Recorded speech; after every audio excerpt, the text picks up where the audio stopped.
A year ago, I never in my wildest dreams would have imagined I'd be living in 165 square feet in a cutely renovated travel trailer. But here we are.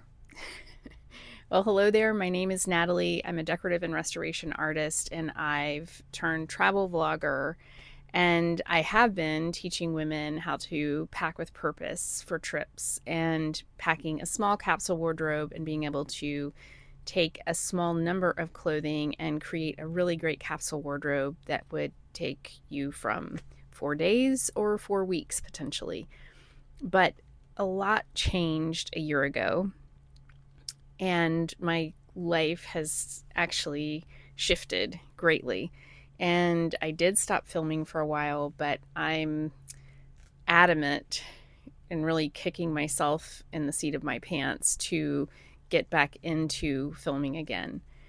I have lost my monetization, so that's certainly a driving force, and I really don't want to lose my channel, so I'm back at it, and I hope that you're here to support me and you'll follow along. Let's dive into kind of the series of events that got me to where I am now. And starting with the last video that I actually filmed and did not post, there was a lot of high wind, and I didn't realize how seriously high wind could damage filming equipment, but it did. The wind gust took the camera and knocked it over and completely broke the microphone. And it was difficult. I actually finished filming the video not realizing that the video was compromised. And so I have and actually continued to make, I think, 2 or 3 other videos before I really realized what was going on. So I had all this material but couldn't figure out for the life of me why the audio wasn't coming through. Well, duh. Obviously, I've had that repaired. And thankfully, I'm able to film again. But that was me being inexperienced and not really understanding what was happening with the technology. That really put a wrench in the spokes and kind of messed up my momentum, because I think I was at that time posting a video about every 10 days to 2 weeks. And I was traveling quite a bit, so I was able to kind of make that material. Well, and something else that I want to mention is that so many people actually reached out to me, not only on my channel, but also sending an email to my assistant, and also reaching out to me on Instagram, which was really kind. And I had a really great momentum going, and I was really excited as my channel was growing, but things happen. Life happens, right? Then, after figuring out the camera situation, I came back from a trip, and about a week later, I discovered I had bed bugs. Some of them were still in my suitcase, and many of them had migrated into my bedroom and into everything, as they do. I will tell you that I am still traumatized by bed bugs. And previously, I had heard other people talk in their videos, and I think Eunice, I can't remember the name of her channel. I think it's something simple, but Eunice's travel channel is really, really great. And I followed her for years. And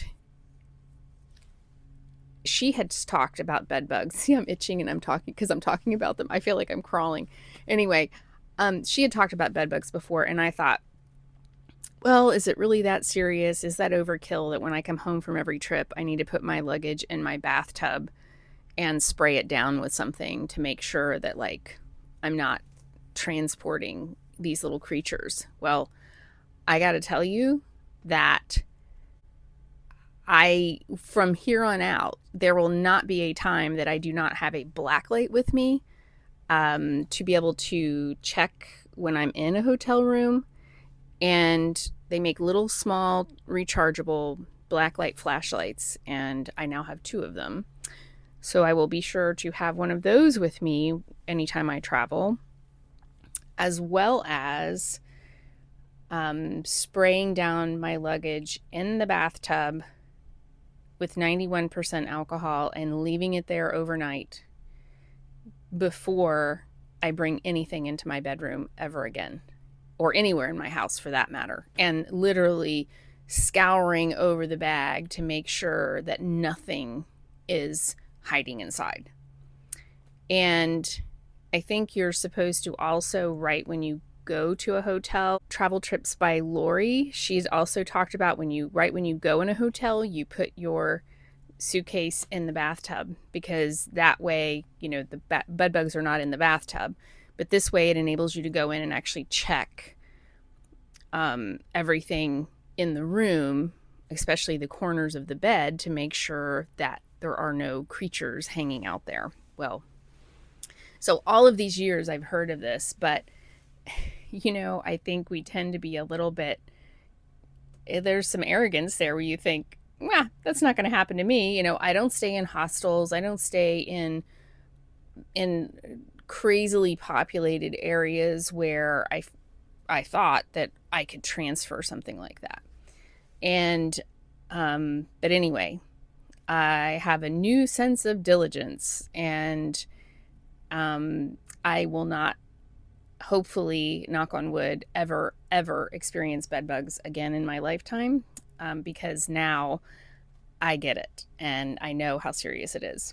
So take heed on that front. But anyway, after about 3 months of serious mitigation from bed bugs, I received a really amazing email and then followed up by a phone call.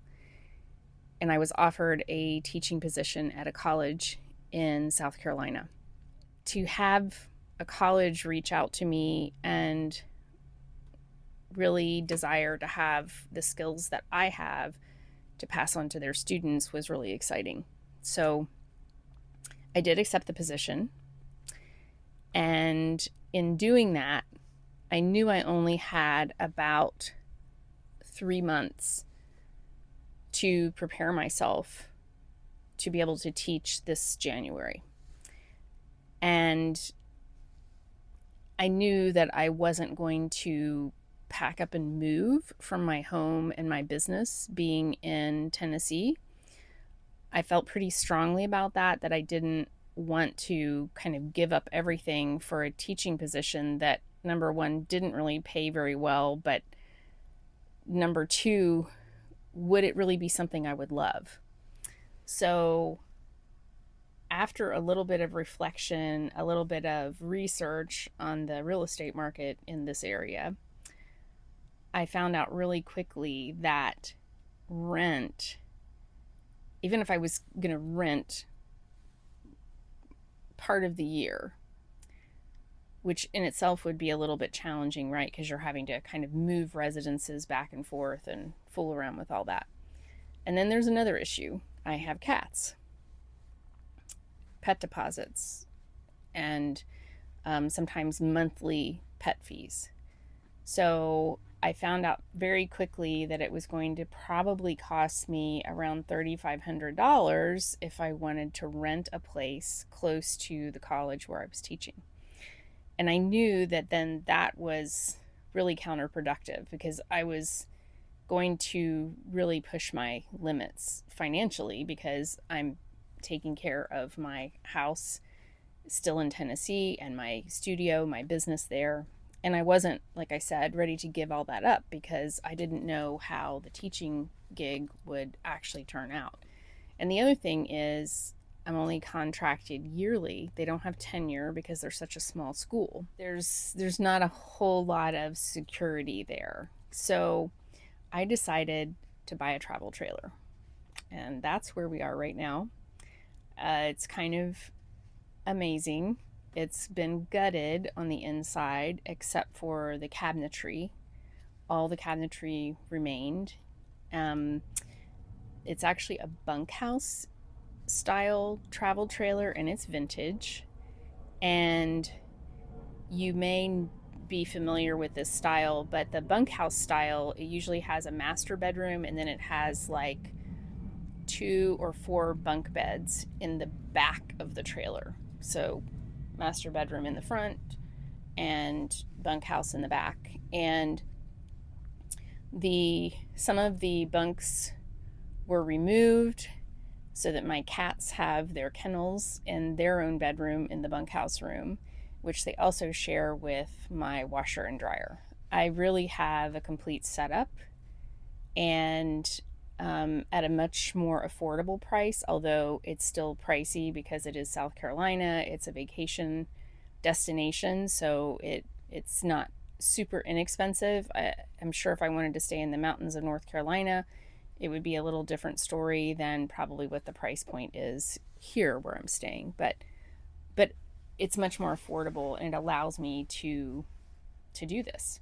That's where I am right now. That's what's happening in my life. And what I've found is that all of this purposeful packing and really paying attention to capsule wardrobes and multifunctional items, I'm actually kind of living proof now that all of these things are actually in my current life. Capsule wardrobes, I'm not living so tiny that I only have like 10 belongings with me. That's not ever going to happen. I still feel like I'm a maximalist minimalist.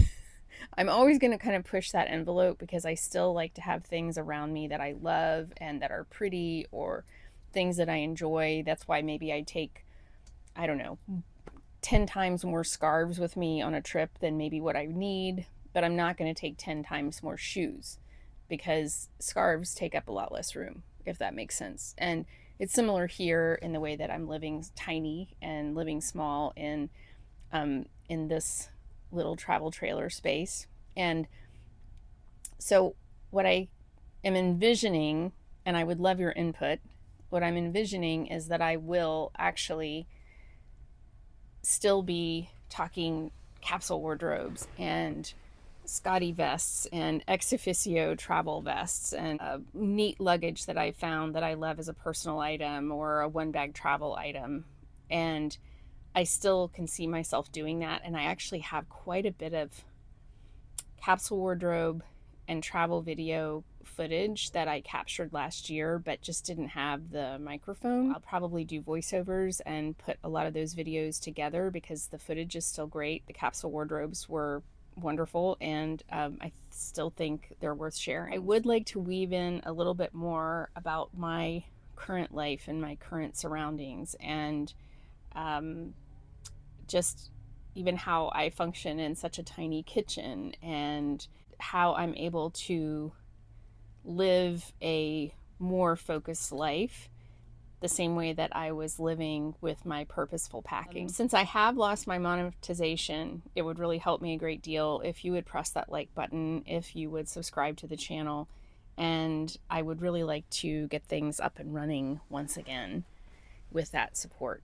And also, I'd love to know what your thoughts are. Would you like to see some material about my tiny space living?